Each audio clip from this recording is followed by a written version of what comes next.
Welcome to my channel Rutuja creative fashions and style. सुरू करूया. नमस्कार. ऋतुजा क्रिएटिव्ह फॅशनमध्ये तुमच्या सगळ्यांचं पुन्हा एकदा मनापासून खूप खूप. आज आपण नऊवारी बहुतेक माझ्या मैत्रिणींना खूप त्रास होतो इस्त्री करण्यासाठी. नऊवारी साडी जी रेडीमेड साड्या असतात त्यांना इस्त्री करणं खूप कठीण काम असतं आणि ते ठेवणंसुद्धा एवढी मोठी नऊवारी साडी आणि ते घडी करून ठेवणं पण खूप त्रासदायक असतं. त्याच्यामुळे नऊवारी साड्यांना इस्त्री कशी करायची हे मी माझ्या छोट्याशा एका व्हिडिओमध्ये दाखवलेलं आहे. प्रत्यक्षपणे कशी इस्त्री करायची, निऱ्या कशा घ्यायच्या, चुन्या कशा व्यवस्थित इस्त्रीला ठेवायच्या, स्टेप बाय स्टेप माहिती दिलेली आहे. माहिती आवडल्या असल्यास माझा व्हिडिओ आवडला असल्यास व्हिडिओला लाईक करा आणि सबस्क्राईब करायला अजिबात विसरू नका आणि व्हिडिओ माझा पूर्ण बघा, जेणेकरून तुमचा एक सपोर्ट माझ्यासाठी खूप महत्त्वाचा आहे. तर सुरू करूया. हे बघा, मी आता अशा जशा पद्धतीत आपण स्टिच करताना निऱ्या आपण दिल्या होत्या पॅन्टीला, त्या पद्धतीत आपल्याला इथे ज्या निऱ्या आहेत त्या एकसारख्या करून घ्यायच्या आहेत आणि त्याच्यावर इस्त्री करायची आहे.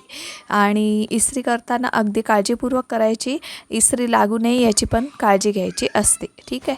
तर इस्त्रीचा जो पॉईंट असतो तो 2वर ठेवायचा, जे बटन असतं राऊंडवालं, किंवा तुमची जी प्रत्येकाच्या इस्त्रीची सेटिंग वेगवेगळी असते, पण शक्यतो जास्त हायवर ठेवू नका. 5वर, 1, 2वर ठीक आहे, कारण हा सिल्क असल्यामुळे आपण 2वर ठेवू शकतो. आणि जे कॉटनचे गडवाल सिल्क असतात ना, ते तुम्ही 4 किंवा 5वर बटनवर ठेवू शकता. ठीक आहे. तर ह्याची जी हाय फ्लो ठेवायचा नाही आहे, हा मीडियममध्ये ठेवायचा आहे इस्त्री, आणि इस्त्री करून घ्यायची आहे. इस्त्री करताना काळजी घ्यायची, प्लेटवर प्लेट जसे आपण ठेवले आहेत त्या पद्धतीतच इस्त्री करायची, त्याची फिनिशिंग चांगली होते. ठीक आहे. तर अशा पद्धतीत नऊवारी साड्या मी सेल करत असते. कोणाला हव्या असल्यास मला नक्कीच संपर्क करा किंवा मला DM करून इन्स्टाला DM करू शकता. ठीक आहे. तर खूप मैत्रिणींना शक्य होत नाही इस्त्री करण्यासाठी, त्याच्यासाठी मला खूप रिक्वेस्ट पण आली होती. तर रिक्वेस्टनुसार अनिता ताई यांची रिक्वेस्ट होती, ताई रेडीमेड साडीला इस्त्री करून दाखवा. तर मी तिला म्हटलं ठीक आहे, मी एक व्हिडिओ पोस्ट करते, तर तो व्हिडिओ तू बघून घे आणि इस्त्री कर. तर मी त्याच्यासाठी खास माझ्या मैत्रिणीसाठी हा व्हिडिओ पोस्ट केलेला आहे. तुम्ही पण सगळ्या मैत्रिणींना व्हिडिओ शेअर करा ज्यांच्याकडे रेडीमेड साड्या आहेत अशा, कारण ह्याची स्टेप बाय स्टेप इस्त्री केल्यामुळे व्यवस्थित इस्त्री करून आपण ठेवतो आणि इस्त्री करून ठेवल्यामुळे आपली जागा पण कमी लागते आणि आपली साडी पण व्यवस्थित राहते, त्याला काजळी वगैरे पडत नाही. आणि तुम्ही एक महत्त्वाची टीप देते, तुम्ही जेव्हा नऊवारी साडी विअर करता त्यावेळी आतमध्ये कॉटन असतं. ठीक आहे. कॉटन असतं त्यावेळी आपला जो घाम असतो तो कॉटनला शोषला जातो, म्हणजे आतमध्ये असं ओलसरपणा येतो. तर तेव्हा नऊवारी साडीची काळजी कशी घ्यायची, तर नऊवारी साडी पूर्णतः आतून उलटी करायची, म्हणजे जो अस्तरचा भाग आहे तो उलटा करायचा आणि 5-10 मिनटं फॅनवर सुकत ठेवायचं आणि सुकल्यावर उलट्या भागावर इस्त्री करून घ्यायची, जेणेकरून तुमची साडी खराब होणार नाही किंवा त्याला दुर्गंध येणार नाही. ठीक आहे. म्हणजे अशा प्रकारे तर व्यवस्थित अशी आणि नवीन साडी असल्यास म्हणजे जी कोणालाही वापरायला द्यायची नाही, आपली साडी आपल्याकडेच ठेवायची असते, कारण ही साडी धुता येत नाही, वॉशेबल नसते. रेडीमेड साड्या ह्या वॉशेबल नसतात. बाकीची तुम्ही वॉश करू शकता, पण रेडीमेड साड्या ज्या असतात त्या वॉशेबल नसतात. अशा पद्धतीत मी जी माहिती सांगते ती अगदी परिपूर्ण आणि तुम्हाला उपयोगी पडेल अशी माहिती आहे. माझा व्हिडिओ शेवटपर्यंत नक्की बघा.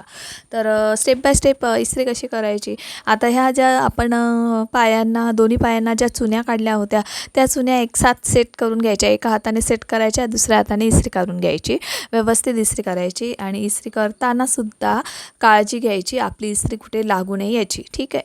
आणि इस्त्रीचा जो फ्लेम आहे तो कमी याच्यामध्ये ठेवायचा, 2 नंबरच्या पॉईंटवर ठेवायचा, कारण 1 किंवा 2वर ठेवायचा असतो. जास्त पण हाय फ्लेमवर ठेवलात तर इस्त्री साडीला लागू शकते. सो काळजी घ्या. आणि व्यवस्थित हे करा. आता तुम्हाला जर जमत नसेल तर इस्त्रीच्या साडीच्या वरती असा पेपर ठेवायचा व्हाईट कलरचा म्हणते, न्यूजपेपर ठेवायचा नाही कारण न्यूजपेपरची शाई लागू शकते. सो आता हा मी सरळ बाजू घेतली आहे. सरळ बाजूच्या निऱ्या एकसाथ सेट केल्या, पाठच्या बाजूचा काष्टा सेट केला. आता पुन्हा काष्टा सेट करताना पुढच्या निऱ्या थोड्या विसकल्या गेल्या. सो नंतर मग घडी करताना आपण त्या निऱ्या सेट करत असतो.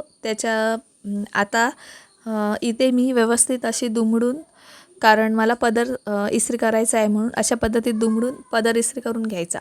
पदर म्हणजे पल्लू जो असतो तो. आता पल्लूला ज्या निऱ्या काढल्या होत्या त्या व्यवस्थित सेट करायच्या आणि इस्त्री मारून घ्यायच्या, म्हणजे आपला साडी वेअर करताना पण पल्लू व्यवस्थित येतील, म्हणजे त्याचे जे निऱ्या आहेत त्या प्लेट्स आहेत त्या व्यवस्थित बसतील. ठीक आहे. आम्ही हे जे आहे ना निऱ्या ज्या प्लेट्स आहेत त्या मी बसवून देत असते, पण कस्टमरला बसवून नको आहे, तिला वेगळ्या पद्धतीत पदर काढायचा होता. सो तिला असंच हवा होता, कारण मी प्रत्येक साडीला निऱ्या सेट करून देत असते.